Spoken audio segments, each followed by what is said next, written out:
Take out a pen or a pencil. If you take a look at the front board, we're not taking a quiz, I apologize, but instead, as you see, we're getting closer and closer to the AP exam. As a result, I wanted to focus on skills today as opposed to simply running through more content, although we do have some more to cover. And so I put the three writing components that we do for this class on the board. We're probably going to get through two of them in terms of timing. The first one, we're going to continue to do a short answer question practice, so I'm going to give that to you. Quinn, you had mentioned before, like, are we going to do some more? This is a perfect opportunity, so we'll spend the first 12 minutes of class doing that. And then for the bulk of class, after you guys do the short answer question practice, and then after we discuss it, for the bulk of class, we're going to go through the DBQ. And that's what you had written previously. You are going to receive that back from me. You will be able to read it, kind of assess yourself, and then we'll do a couple other things that I think are important for that. Yes, Fawn. Sorry, you've said it before, but how much time are we going to have that on the SAQ on the actual test?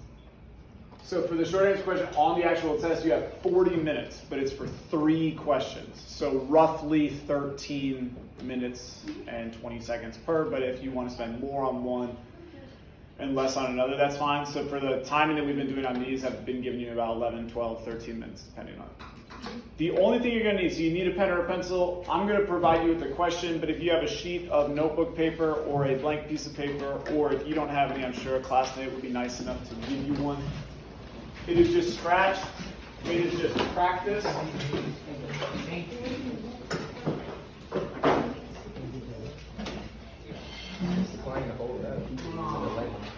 Thanks, Vinny.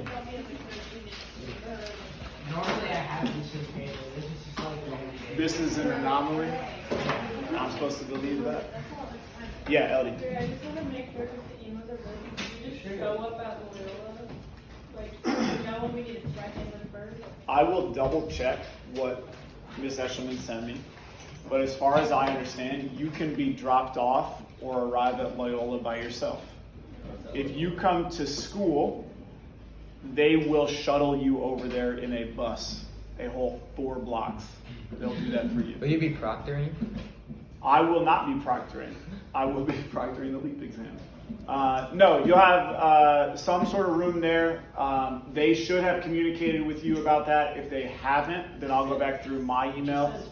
It says Okay, wait, but it say the Dana Center. That is an actual building. And walk up the Within that building, yes. That's what it says. Follow directions. Within that building, there is probably a room called the Ferret Room.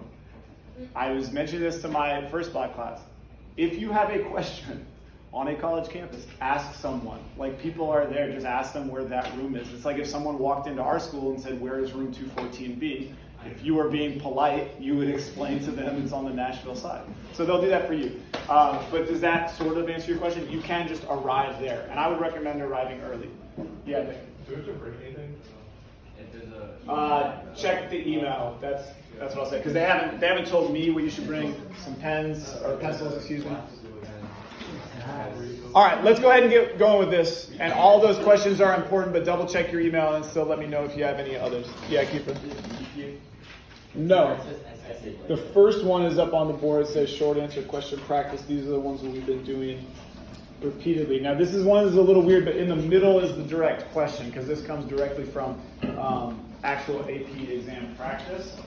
So in the middle there, after I've passed all these out, I'll address it together with you guys. If you will. So ignore that top part because that's just like for me as a teacher, but that middle part is what you need to look at. And so who wants to read that question starting with the word historians? Thanks, Sebastian. Historians have sometimes referred to the period from the mid-17th century to the late 18th century as the Age of Reason. Good, stop there. What do they give you in that prompt? The time frame. So let's clarify because this is often confusing. Mid-17th century, what are we talking about? Mid-1600s through the late 18th century, late 1700s. So that puts us in context. That's where we are. You can use anything within that time frame. And then, Sebastian, I'll read the next two. Provide 2 pieces of evidence for Part A that support the characterization and explain how they support it. And then Part B, 1 piece of evidence that undermines the characterization.